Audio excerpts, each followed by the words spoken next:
Ladies and gentlemen, my name is TotalBiscuit, and let's have a gander at Hob, shall we? Yes, indeed. This is from PAX East 2016, and this is the new game from Runic, who are responsible for bringing you Torchlight and Torchlight 2. This is a bit of a change of pace for them. They've created something of a Zelda-esque action-adventure game, as opposed to an action RPG, in which you play this little hob creature thingy, who unfortunately lost his arm at some point and replaced it with that of a golem or construct. I believe there's a story element to that, but it was not available to look at in the demo. He also has, I guess that's a machete of some description, and the ability to climb around the place. And this game, at least with the demo, was all about trying to figure out a way through that door that you start off near. It's like, well, I can't get through there, what am I supposed to do? Well, following this little robotic bird thing will give you a few clues. This is a game in which the terrain, as you're about to see, changes based on the puzzles that you solve, and that will allow you to traverse areas of the terrain that were previously inaccessible. So the whole land, this mysterious strange world that you're in, was at one point maintained by robots and constructs and golems. Unfortunately, they seem to have gone a little bit rogue, and you are tasked with dealing with all of these things. You can see one of the creatures right there. As we just run on over, yes, you will have to fight him at some point. He's actually off elsewhere, you'll get to fight him later. But in order to get there, you're going to have to traverse the rest of the terrain. Now, you'll notice, of course, that there is not a minimap. This is a game very much based on exploration, and they do have a couple of little guides as to where to go. For instance, that bird will give you a little bit of a hint as to where you're supposed to go next, and when you complete certain puzzles that reshape the terrain, there will be a little bit of an indicator as to where you're supposed to go after that. The camera has a tendency to swing around in the right direction, and you'll be able to check that out. And of course, picking up power-ups and things on the level is a great way to direct you to the next location as well. And there are also these markers which act as checkpoints that you can find. So I'm going to go grab a little bit of a health upgrade there. Similar to Zelda, you can also slash down the reeds and the grass, and you can occasionally find health upgrades and energy upgrades and things like that in there. And it is worth going off the beaten path, because it's possible to get various permanent upgrades to your character if you're able to find them. And some of those will involve a little bit of a jumping puzzle or traversal or something along those lines. Right, okay, well, there's an enemy here, and we're going to fight it. So the basic attack is simply use of the machete in the right hand to do a 3-hit combo, which takes the enemy down. There are other items that you can acquire, which will add to the combat system a little bit later on. You're going to be able to see one of the examples of that, which is an electric grappling hook, which you can use to pull pieces of armor off the larger constructs, which is quite useful. But outside of that, you just have your machete. So the combat is Zelda-esque, you know, fairly basic. It's certainly not as advanced as something like Torchlight would be, but then again, it is not Torchlight. This is certainly by no means the same game. What you will notice is that you have the ability to traverse these various areas, and you generally want to jump on over and grab onto the various vines. The game does a very good job of indicating which direction you have to go, and it's like, all right, there's a vine on the side of that. That means I'm going to be able to grab onto it, and I'm going to be able to traverse to the next location. And I have to say that the whole art design of the game is really quite striking, and not only does it look good, it does a great job of telling you where to go. The vines are very obvious. You can see exactly where they are, and that's going to tell you, look, you can climb up this, as opposed to, no, you cannot do that. I gotta say, I also like the nice little explosion that the corpses generate when they're destroyed. That's very Torchlight. It's a nice little nod back to their previous work, so it's certainly something I'm a big fan of. I get a little bit of vibe of Shadow of the Colossus from this game, and you might think that's a little bit of a strange comparison because I don't see any bloody colossi anywhere. Yeah, you're right, but consider the nature of Shadow of the Colossus, the idea that it was about traversal of the environment, and then it was about traversal of another walking and angry environment by the name of a Colossus. There's a little bit of that, and I think there's a big sense of scale in this game. There's actually quite a striking view distance, and the perspective is really cool as well. I can see an area of the map which I will hopefully be able to reach all the way over there, or alternatively, I could just jump to my death. That might work. Now, I admit that this is not a genre that I particularly like. I understand that there are millions of people that appreciate the Zelda-esque action-adventure. I admit to not being one of those people, because exploration and puzzle solving is not my priority when I come to play video games. I prefer combat system depth, I prefer high skill ceiling, I prefer a lot of boss fights and things like that. I'm not so keen on climbing things. I'm not so keen on exploring every nook and cranny, but I understand a lot of people are.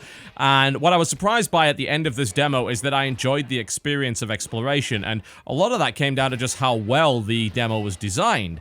The game subtly leads you along a path of exploration and terrain manipulation that eventually loops all the way around back to the start, whereby you open the door and you're able to access it. And in the meantime, you're solving puzzles, you're doing platforming, and you're engaging in combat, which I'm absolutely hopeless at, but that's my fault, certainly not the game's. So the amount of variety as to what I was doing was keeping me interested, which I think is the mark of a good Zelda-style game indeed.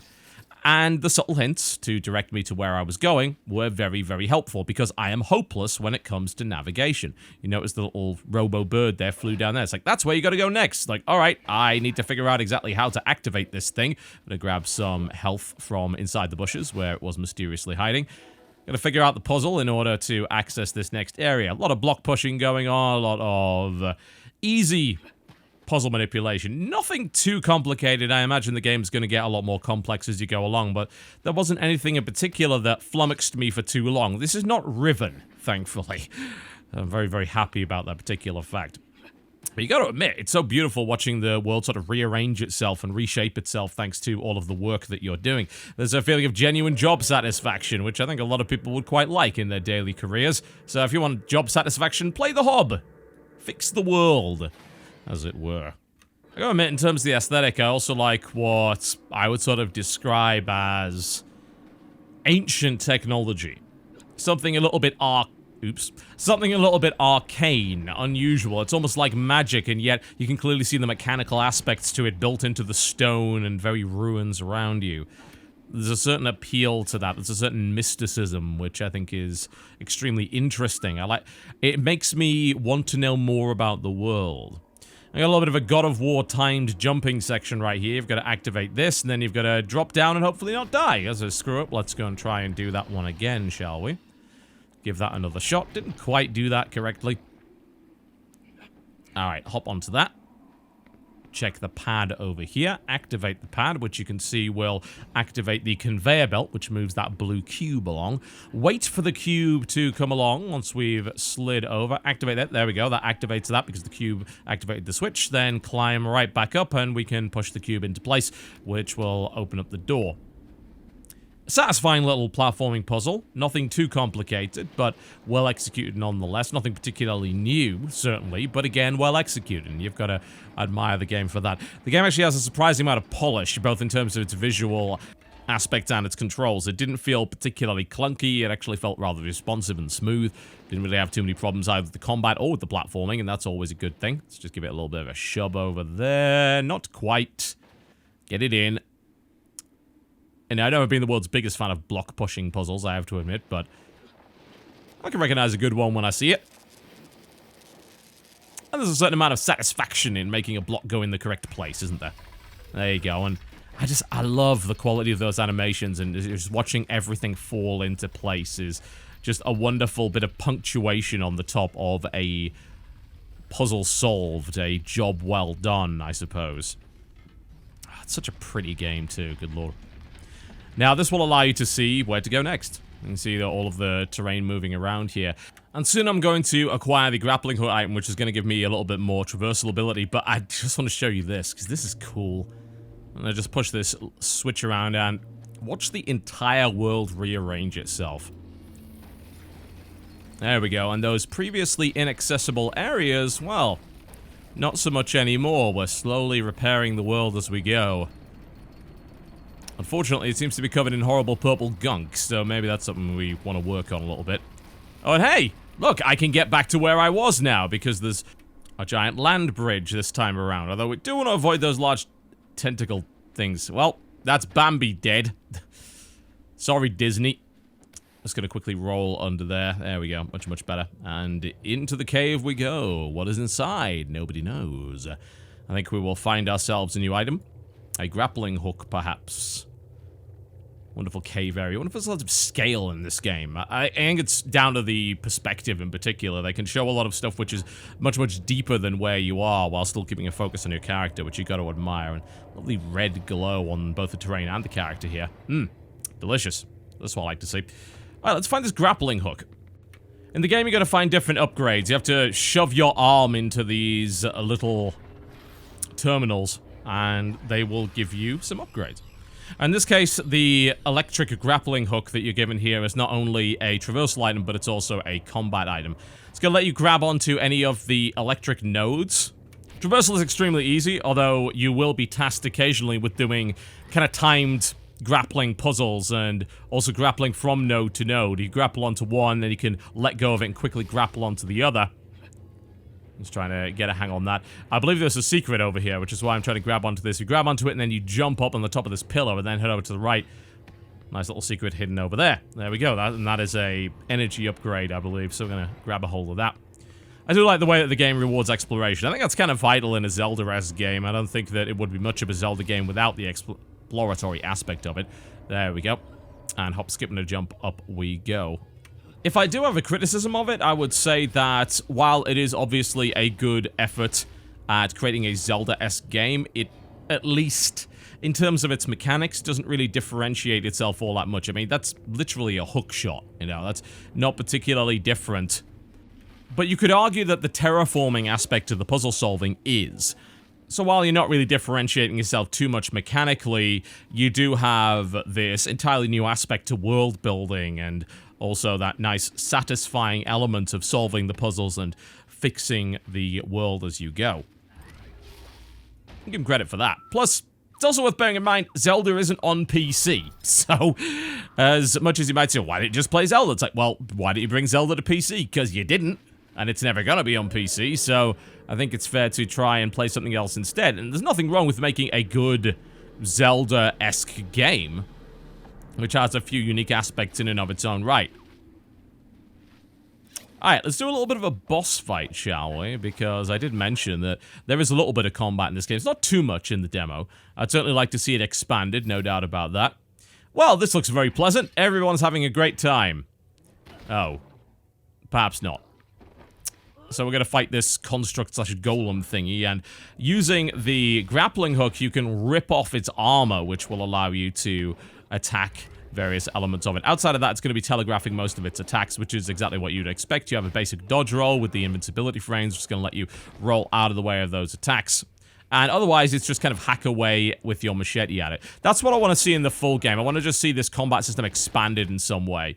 Because dodging is fine, and you know, pulling the armor off is cool, don't get me wrong, nothing really wrong with that, but mashing the same button over and over again can get a little bit repetitive, needless to say.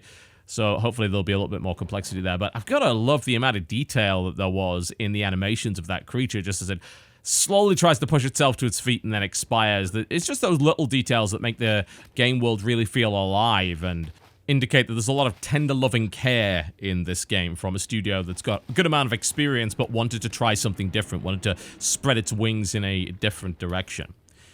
Hob looks like it's got a ton of potential, and it's coming, of course, from a very unusual place, perhaps, a place that you would expect Torchlight 3 to come from. This is no action RPG, no doubt, but it's obvious that Runic is not simply a one-trick pony. By the end of the demo, I was feeling suitably impressed, and it takes a lot to impress me in a genre like this that I just don't naturally like. Even if you don't like games like this, I think it's not particularly difficult at all to appreciate the work that's gone into it and the overall polish. It's a beautiful game with its own unique look, and I think the challenge is really going to be getting its name out there and getting it recognized amongst a market which is starting to get quite a few Zelda-inspired games on PC as of late. You've noticed that, I suppose, the most Zelda-inspired game of all time, Dark Souls, yeah, I know that's a weird statement to make, but there are quite a few parallels to be drawn between the two, is shifting millions of copies, and there are games coming out that take Zelda elements, mix them with a little bit of Dark Souls, a little bit of roguelike, and all that sort of thing. But despite that, it's nice to actually see a game that's just pure action-adventure in this particular style, especially in such a wonderful and well-crafted world. I think Hob is worth keeping an eye on. It's visually impressive, it's highly intuitive, and it's even to some degree appealing to somebody that really isn't into this particular genre. My name has been TotalBiscuit, taking a look at Hob. Thank you very much for watching. If you like this video, by all means, do feel free to click the like button. and I'll see you next time.